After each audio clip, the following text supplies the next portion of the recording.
प्रेरणा, किंजल और नताशा तीनों बचपन की पक्की सहेलियां हैं। किंजल और नताशा दोनों अमीर घर से हैं, जबकि प्रेरणा गरीब घर की लड़की है। प्रेरणा की मां अक्सर बीमार रहती थी और उसके पिता सिक्योरिटी गार्ड की नौकरी करते हैं, जिससे महज उन्हें 10,000 रुपए महीने ही मिलते थे और उसी में उनको अपना घर खर्च चलाना होता था। प्रेरणा अपने घर के गरीब हालातों को अच्छे से जानती है, इसीलिए वो कभी भी अपने माता पिता से कोई फरमाइश नहीं करती थी। इसीलिए प्रेरणा की दोनों सहेलियां अक्सर उसकी मदद करती थी। तीनों सहेलियों ने 12वीं की परीक्षा में टॉप किया था। उसी के सेलिब्रेशन के लिए अपनी कार में नताशा और किंजल प्रेरणा को एक बड़े से रेस्टोरेंट में लेकर जाती है। चलो वहां बैठते हैं। पता है प्रेरणा, इस रेस्टोरेंट के समोसे बहुत फेमस है। इसकी खट्टी और मीठी चटनी भी बड़ी यमी है, इसीलिए हम तुझे यहाँ लाए हैं। तुझे समोसे बहुत पसंद है ना, इसीलिए। प्रेरणा को समोसे खाना बहुत ही पसंद था, इसीलिए अक्सर किंजल और नताशा अपने पैसों से उसे समोसे खिलाती थी। कुछ ही देर में ऑर्डर उनकी टेबल पर आ जाता है और प्रेरणा बेधड़क होकर वो समोसे खाने लगती है। वाह यार, ये समोसे तो बहुत ही तीखे और कुरकुरे हैं। सचमुच इसकी चटनी का भी जवाब नहीं। खाकर तो मजा ही आ गया। इतने टेस्टी समोसे मैंने आज तक नहीं खाए। प्रेरणा बड़ी ही खुशी से वो समोसे खाती है। नताशा और किंजल उसके लिए और समोसे मंगवाती है, जिन्हें प्रेरणा पल भर में चट कर जाती है। प्रेरणा को इस तरह समोसे खाते देख उसी रेस्टोरेंट में बैठी एक अमीर घमंडी लड़की अपने दोस्तों से कहती है, लुक दिस गर्ल, ये लड़की कैसे भुक्कड़ भिखारियों की तरह जल्दी जल्दी समोसे खा रही है। लगता है आज से पहले इसने कभी समोसे खाए ही नहीं। ये गरीब ना ऐसे ही होते हैं, अमीर लड़कियों से दोस्ती करके उनके पैसों पर ऐश करती हैं। उस घमंडी लड़की के ताने सुनकर प्रेरणा रोने लगती है। उसे रोता देख किंजल उस घमंडी लड़की के पास जाती है और उससे कहती है, तुम्हारी हिम्मत कैसे हुई हमारी फ्रेंड के बारे में ऐसे बातें करने की? तुम जैसी घमंडी लड़की दोस्ती का मतलब क्या जाने। दोस्ती पैसे देखकर नहीं होती, बल्कि दिल देखकर होती है। चलो प्रेरणा यहाँ से। नताशा और किंजल का दिल बहुत बड़ा होता है। साथ मिलकर समोसे खाना उन तीनों सहेलियों के लिए सबसे बड़ी खुशी का पल हुआ करता है। ऐसे ही कुछ समय बीत जाता है, फिर तीनों सहेलियों के लिए रिश्ते आने लगते हैं। नताशा और किंजल की शादी अमीर खानदान में हो गई, तो वहीं प्रेरणा की शादी उसी की तरह गरीब परिवार में अनिल नाम के लड़के से हो गई। सभी लड़कियों की तरह प्रेरणा भी दिल में हजारों सपने लिए अपने ससुराल आ गई। गृह प्रवेश वाले दिन प्रेरणा की सास ने उससे कहा, बहू, इस कलश को पैरों से गिराकर अंदर आ जा। जी माँ जी। बहू, आज से ये गरीब खाना तेरा भी घर है। ये तेरी ननद नीलम है और ये तेरी जेठानी शीला। चलिए देवरानी जी, मैं आपको आपका कमरा दिखा देती हूँ। प्रेरणा के ससुराल में उसकी सारी जिम्मेदारियां उसके पति अनिल के कंधों पर थी। इकलौता वही कमाने वाला था। उसके जेठ जी अपने पैरों से लाचार थे। वो चल फिर नहीं सकते थे, जिस वजह से घर में पैसों की तंगी बनी रहती थी। इसीलिए अपनी ख्वाहिश को मारकर प्रेरणा ने खुद को अपने गरीब ससुराल में ढाल लिया। माँ जी, रसोई में एक भी सब्जी नहीं है, तो फिर खाने में क्या बनाऊं? बहू, ये 100 रुपए रख और बाजार से थोड़ी सब्जी ले आ। ठीक है माँ जी। प्रेरणा सब्जी लेने बाजार चली जाती है, जहाँ पहुंचकर उसे बाजार में समोसे वाले का ठेला दिखता है। उसे समोसे खाने का बहुत मन होता है। वाह, समोसे!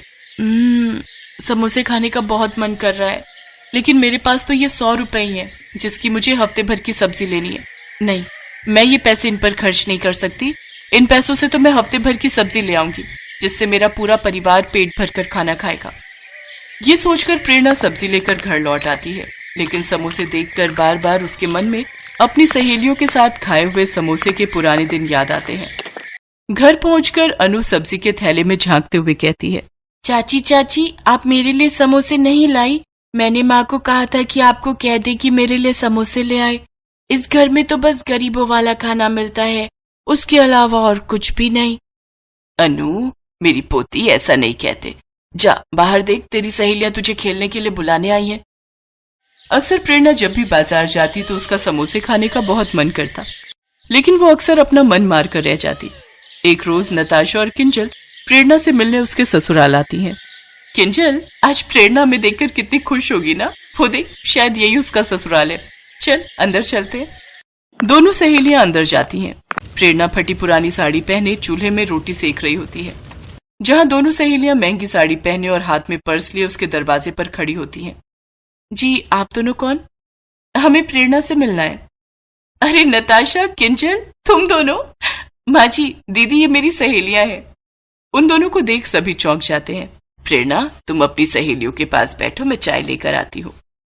वो सभी अपनी हैसियत के अनुसार उन दोनों की खूब खातिरदारी करते हैं।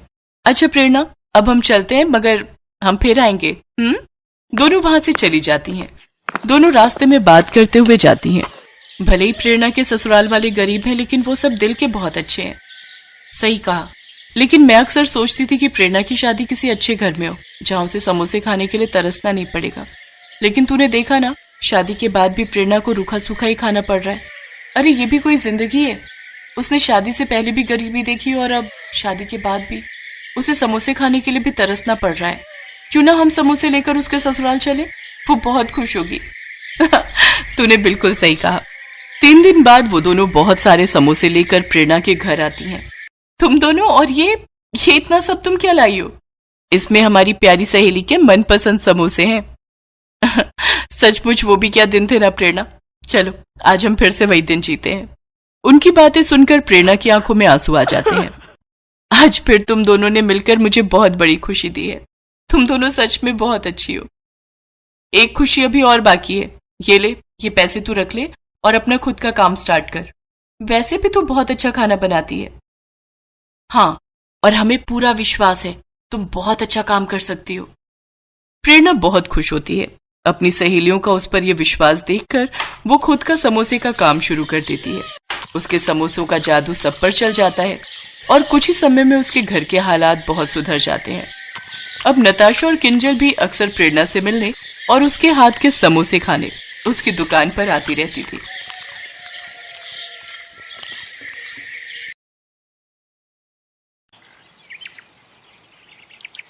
अरे वो देखो, मानव भैया आ गए। मानव भैया? ये तो वही है ना जो बड़ा आदमी बनने शहर गए थे कई साल पहले। हाँ, चलो चलकर देखते हैं कि ये वापस क्यों आए हैं। जब वो दोनों मानव के पास जाते हैं तो उसकी हालत बहुत ही खराब होती है। अरे मानव भाई, तुम तो शहर बड़े आदमी बनने गए थे ना, फिर आपका ये हाल? अभी ये सब वक्त नहीं है भाई कुछ भी बताने का। हम शहर से 300 किलोमीटर पैदल चलकर आए हैं और हम सब कई दिनों से भूखे हैं। अगर हो सके तो हमें राशन पानी कुछ दिन के लिए उधार दे दो भैया। तुम अपने घर जाओ और आराम करो मानव भाई। और रही खाने की बात, तो मैं गांव के मुखिया को बोल देता हूँ, वो कुछ दिनों का राशन पानी तुम्हारे घर भिजवा देंगे। आपका बहुत बहुत शुक्रिया किशोर भाई। मुखिया उनके घर 1 महीने का राशन पानी भिजवा देता है।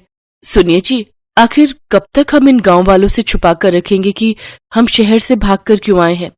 तो हम इन गांव वालों से क्या कहते कि शहर में रहकर हम पर इतना कर्जा हो गया और वो चुका न पाने की वजह से हम गांव वापस आए हैं। फिर तो ये हमें जो राशन पानी मिला है वो भी नहीं मिलता। ये तो आप ठीक कह रहे हैं जी। देखो रमा, जो किस्मत में लिखा है उसे कोई नहीं टाल सकता। चलो अब सो जाओ, रात बहुत हो गई है। मैं कल ही मुखिया से मिलकर काम की कोई बात करता हूँ। अगले दिन मानव मुखिया से मिलता है और अपने बेरोजगार होने की समस्या बताता है। देखो मानव, तुम इस गांव के बेटे हो और अब तुम इसी गांव में रहकर अपना कोई काम शुरू करो। आपने बिल्कुल सही कहा मुखिया जी। वैसे मैं शहर में सारा दिन ऑटो रिक्शा चलाता था और शाम को रमा और मैं पानी पूरी का ठेला लगाते थे। तो मैं सोच रहा हूँ कि क्यों ना मैं इस गांव में भी पानी पूरी बनाकर बेचूं। हाँ हाँ, ये तो बहुत ही अच्छा ख्याल है। वैसे भी अपने गांव में एक भी पानी पूरी वाला नहीं है। अपना खेत गिरवी रखकर मानव और रमा ने पानीपुरी का ठेला खोल लिया। वो ठेला लगाकर बैठे थे, तभी वहाँ उसका बचपन का दोस्त विनोद आ गया, जो कि एक गांव से दूसरे गांव तक ऑटो चलाता था। अरे वाह, आज मेरा दोस्त नए काम की शुरुआत कर रहा है, लेकिन तेरे चेहरे पर इतनी उदासी क्यों है? क्या बताऊं यार, ठेला लगाए पूरे 2 घंटे हो गए लेकिन अभी भी एक भी बोनी नहीं हुई। अच्छा बता, कितने की प्लेट दे रहा है तू इन गोलगप्पों की? भैया 10 रुपए के 5 गोलगप्पे हैं बस। अच्छा भाभी, फिर तो मेरे लिए 1 प्लेट लगा दीजिए। मानव उसको गोलगप्पे बनाकर खिलाने लगा। उनको चखते ही विनोद ने कहा, अरे वाह, ये तो सचमुच किसी अमृत समान है। कुछ ही दिनों में उनका पानीपुरी का काम बहुत अच्छे से चलने लगता है। एक दिन मुखिया जी उसके ठेले पर आते हैं। मानव, मैं तुमसे एक बात कहना चाहता हूँ। जी कहिए मुखिया जी। मानव, तुम्हारी पानीपुरी आसपास के गांव में भी बहुत प्रसिद्ध है। मैं चाहता हूँ कि तुम ढेर सारी पानीपुरी बनाओ और गांव के और आसपास के गांव वालों को भी ये पानीपुरी खिलाओ और आने वाले चुनाव में मेरे नाम का प्रचार करो। क्यों नहीं मुखिया जी, आपने मेरी मदद उस वक्त की थी जब मैं खाली हाथ इस गांव से लौटा था। तो भला मैं आपको इनकार कैसे कर सकता हूँ। मैं आपकी मदद जरूर करूंगा। बहुत बहुत धन्यवाद मानव बेटा। अच्छा अब मैं चलता हूँ। हैं आपने हाँ तो कर दीजिए, लेकिन अब हम इतनी सारी पानीपुरी बनाएंगे कैसे? हमारे पास सामान के लिए इतने पैसे कहाँ से आएंगे? अब हमें अपने गिरवी रखे खेत को बेचना होगा। ये आप कैसी बातें कर रहे हैं जी? अगर अच्छी कमाई हो गई तो फिर हम उस कमाई से नया खेत ले लेंगे, लेकिन मैंने मुखिया को जुबान दी है और अब मैं अपनी बात से पीछे नहीं हट सकता। और इस तरह मानव ने अपनी जमीन भी बेच दी। क्या बकवास कर रहे हो मानव? आखिर हमारे बीच पैसों की बात कहाँ हुई थी? मजाक मत कीजिए मुखिया जी, मैंने अपना खेत भी बेच दिया है। ऐसे तो मैं बर्बाद हो जाऊंगा। चुपचाप जाता है या धक्के मारकर निकालूं यहाँ से? दुखी होकर मानव घर पहुंचता है और रमा को सारी बात बताता है। अब तो हम लोग भूखे मर जाएंगे जी, जो बचा कुचा था वो भी हमने बेच दिया। मानव और मुखिया के झगड़े का पता सारे गांव में लग जाता है और अब कोई भी मानव के ठेले पर पानीपुरी खाने नहीं आता। एक रोज विनोद मानव के घर आता है और कहता है, मानो मैं कुछ दिनों के लिए किसी काम से शहर जा रहा हूँ, तब तक मैं अपना ये ऑटो रिक्शा यहीं छोड़कर जा रहा हूँ। इस गांव में इकलौते तुम ही हो जो ऑटो चलाना जानते हो। जब तक मैं वापस नहीं आ जाता तुम इसे अपने ही पास रखो। अगर तुम्हें कोई परेशानी ना हो तो क्या मैं कुछ दिनों के लिए तुम्हारे इस ऑटो का इस्तेमाल कर सकता हूँ भैया? हाँ हाँ क्यों नहीं, अरे ये भी कोई पूछने की बात है। इतना कहकर विनोद वहां से चला जाता है। सुनिए जी, मुखिया जी ने जो ढेर सारी पानीपुरी बनवाई थी, क्यों ना हम उन पानीपुरियों को ऑटो में ले जाकर आसपास के गांव में बेचें। मानव रमा के साथ मिलकर गांव-गांव घूमकर अपनी बनाई हुई पानीपुरी बेचने लगा। देखते ही देखते वो दोनों ऑटो रिक्शा पानीपुरी वाले नाम से फेमस हो गए। आज मैं बहुत खुश हूँ। हमेशा से कर्जे से भागते आया हूँ, लेकिन आज तो ऐसा लग रहा है मानो मैं दुनिया जीत चुका हूँ। कुछ दिन बाद विनोद एक नया ऑटो लेकर गांव पहुंचा। अरे वाह विनोद, नया ऑटो? लेकिन तेरे पास तो पहले से ही ऑटो है ना, फिर ये किस लिए? अरे वो ऑटो अब पुराना हो चुका है यार, और मैं उसे बेचने की भी सोच रहा हूँ। मैं अब एक गांव से दूसरे गांव की सवारियां छोड़ने की बजाय गांव से शहर तक की सवारियों को छोड़ूंगा। अगर आप बुरा ना मानो विनोद भाई, तो क्या ये ऑटो हमें बेच सकते हो? अरे ये भी कोई पूछने की बात है? आज से ये ऑटो आपका हुआ है। तेरी बड़ी मेहरबानी मेरे दोस्त। ये ले, ये तेरे ऑटो रिक्शा के पैसे पकड़। रमा और मानव तो ऑटो पाकर बहुत खुश थे। अब वो दोनों सारा दिन एक गांव से दूसरे गांव घूम घूम कर पानीपुरी बेचा करते थे और लोग बड़ी आस लगाकर उनकी पानीपुरी के इंतजार में बैठा करते थे। उनका व्यापार अब बहुत अच्छा चलने लगा और उन्हें अच्छी आमदनी होने लगी।